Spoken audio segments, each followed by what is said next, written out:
Hello and welcome to Outside Xbox. You're watching Show of the Week. I'm Andy. And I'm Mike. This week I went ghost hunting with Charles Dickens in Assassin's Creed Syndicate. Did you find any? Oh yeah. You know, I never asked your names when we last met. Names when we last met.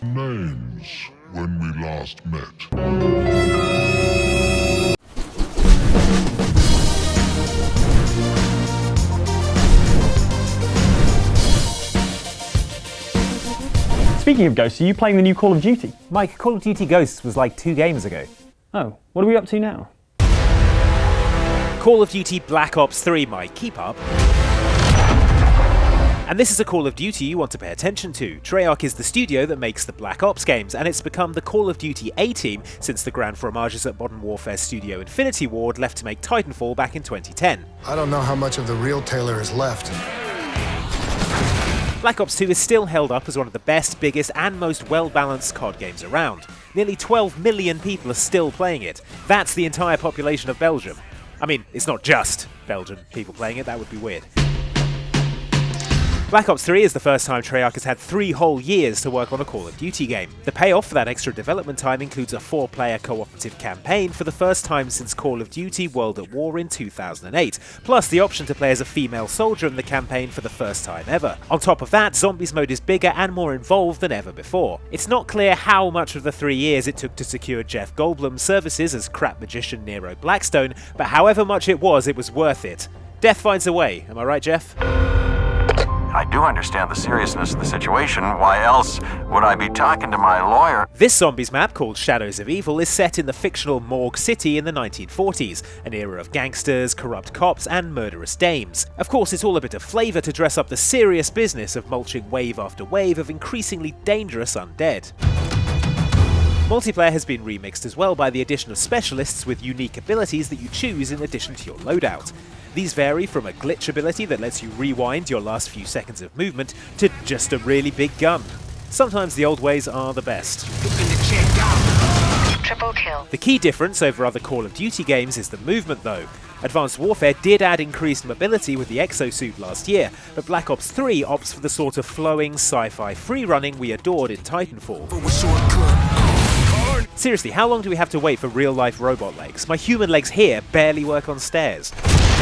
So, plenty to be excited about. Well, unless you're an Xbox 360 or PS3 player, in which case you get no campaign mode, wobbly frame rates in multiplayer, and terrible graphics, apparently. They might as well have just swapped the game disc for a handwritten note that said time to upgrade. For current-gen players though, this looks like the best Call of Duty in at least 3 years, and it needs to be with stiff competition from Star Wars Battlefront. Everyone wants to be Christmas number 1, no one wants to end up a Christmas number 2. You don't know what this will do. So you can play as a male or female version of the main character now, which is a Call of Duty first. Oh, it's nice, until you die horribly, of course. That's not going to kill off the player character. What makes you say that? Because it happens all the time. Call of Duty has this habit of killing off the character you're playing for dramatic effect. Granted, that dramatic effect reduces a little bit every time it happens, but hey, they love it. Spoilers ahead for basically every Call of Duty since and including the original Modern Warfare. Until the device is verified safe, all forces are to fall back to the east. Over. We're hit! I lost the tail loader! Journey back with me now, 8 years to November 2007. I'm feeling pretty confident of my chances versus a nuclear bomb, having spent the last few hours as a nigh-on indestructible hero soldier who soaks up bullets like the tears of his enemies and laughs in death's stupid bony face.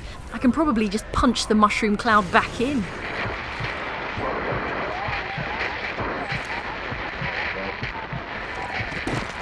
See? Survived it. Easy. Now, if I can just limp to cover and recharge my health, oh. Somehow that still surprised us even after the warm-up act of being shot in the face as the President of Saudi Arabia during the intro to Modern Warfare 1. Fool me once, Call of Duty, shame on you. Fool me like 8 or 9 times in the space of a decade, definitely shame on me. Remember, no Russian. Favourite of the tabloids, Call of Duty Modern Warfare 2's infamous no Russian level is a pretty bad time for everyone who isn't a Russian ultra-nationalist. You play as an undercover agent along for the ride as Makarov and his buddies massacre an entire airport full of innocent civilians, and if you're feeling particularly mean, you can join in. But just when it seems like another successful mission in the world's most questionable spying operation, it's revealed that Makarov knew you were an American all along. This is a message. Better still, by leaving your corpse on the floor there, he's using your nationality to spark an international incident that leads to World War III, so good work all round. I'm always dying in Call of Duty, and usually my character gets a respawn at a conveniently placed checkpoint. Not this guy though, that will teach you for opening fire on civilians. I don't care if you were maintaining your cover. Break's over, Roach. Let's go. After the first Modern Warfare game had you playing as Soap under the expert guidance of Captain Price, Modern Warfare 2 cast you as Roach and had you following Soap around. At least until you're sent with Ghost, who I bet chose that nickname himself, to a safe house on the Georgian-Russian border, which turns out to be the least safe house of all time. It's a tough mission, so it's pretty galling to scrape through but then be betrayed by General Shepard and end up tossed in a ditch and set on fire.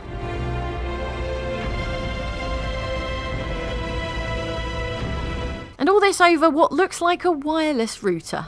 We have the DSM. We got it, sir. Good. That's one less loose end. No! Shepard, you know you get those free with your broadband, right? Hunting Makarov is like hunting a shadow.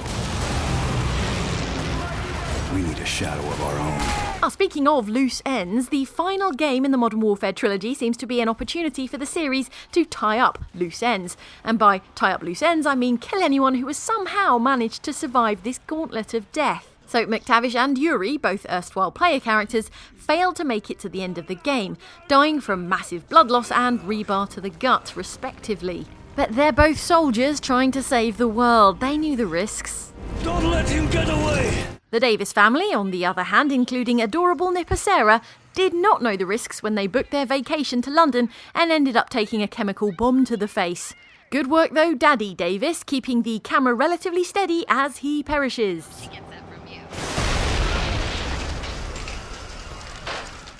Odin Control, the orbital weapon's got a successful test fire ping. Roger, Mosley. Tracking weapon dry fire signal. Everything seems to be going just fine on the Odin space station until your companion specialist Kyra Mosley makes the fatal mistake, talking about how much she's looking forward to going home. Pressurizing airlock. Oh, really looking forward to going home. What's it been? 3 months? Naturally, all hell breaks loose with terrorists somehow managing to stow away on a space-bound shuttle. And you thought a firefight on an aeroplane was silly. Mosley takes the easy way out by being exploded, leaving you to the presumably excruciatingly painful experience of turning into a human candle on re-entry. ISS Houston, stand by. We may have a problem here. You'd have thought the popularity of astronaut as a career in the world of Call of Duty would have taken a bit of a hit after the previous time this exact thing happened in Modern Warfare 2.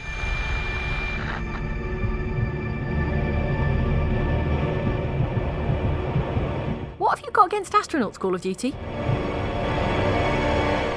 Now it's time to see what's written in the comments and promised in this live-action trailer for Black Ops 3. Man, I'm getting that sandwich eating perk as soon as it's available. Firstly, your comments here on this video about the video game companions who will do the hard work for you. Walker is in charge of Adams and Lugo, 2 Delta Force operatives who are so ridiculously competent that it's probably best if you just spend the majority of the game staying out of their way and letting them get on with it. Below, on the walkway.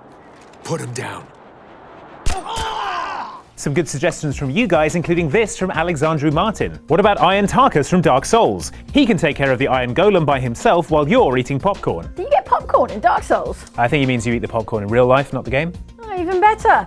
Meanwhile, flattened commenter 2D Gamer says, but what about D-Dog? He's a cute dog who can murder guards and smell out everything, and he even does backflips. I've given him a Fulton kit now. It is adorable. Extract!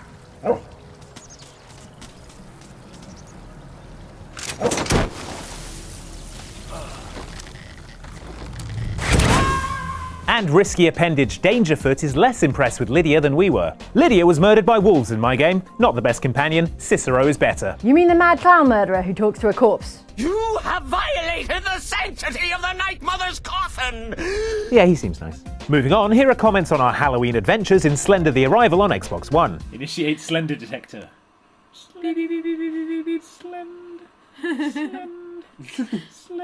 Nothing on the Slender detector. Marketing genius Oscar Russell contributes the following. Wait, shouldn't the Slender detector be called the Slender?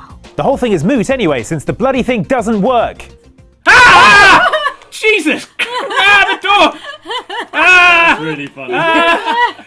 He's right there. Okay. He's behind you. Just okay, don't I'm look. just not going to look. Just don't look. I'm just not going to look. Commenter QWERTYMAC adds, I feel like every time Andy gets startled, he should get an exclamation mark above his head, Metal Gear style. Oh, he does do that sometimes. Boo! Ah, my doctor says you're not allowed to do that anymore.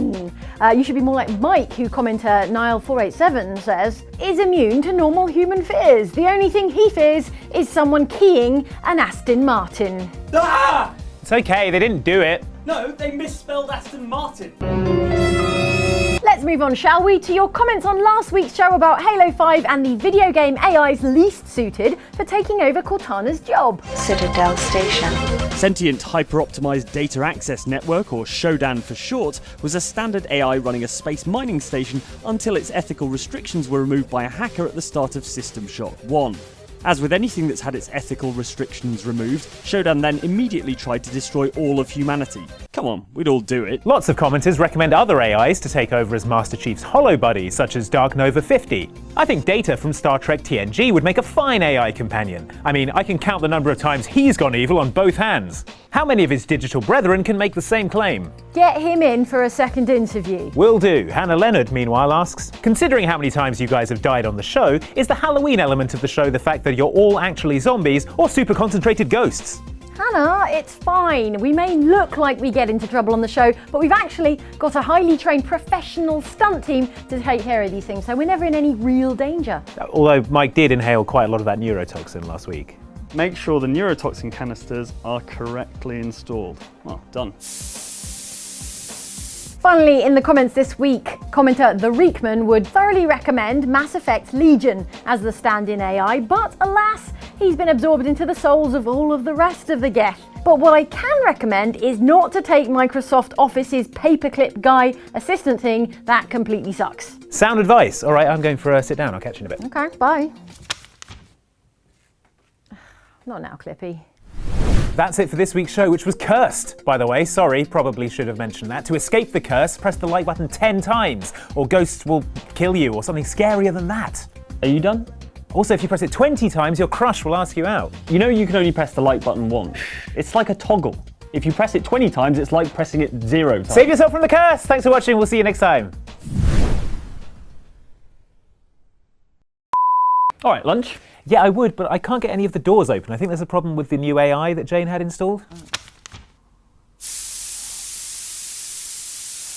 Not my fault this time.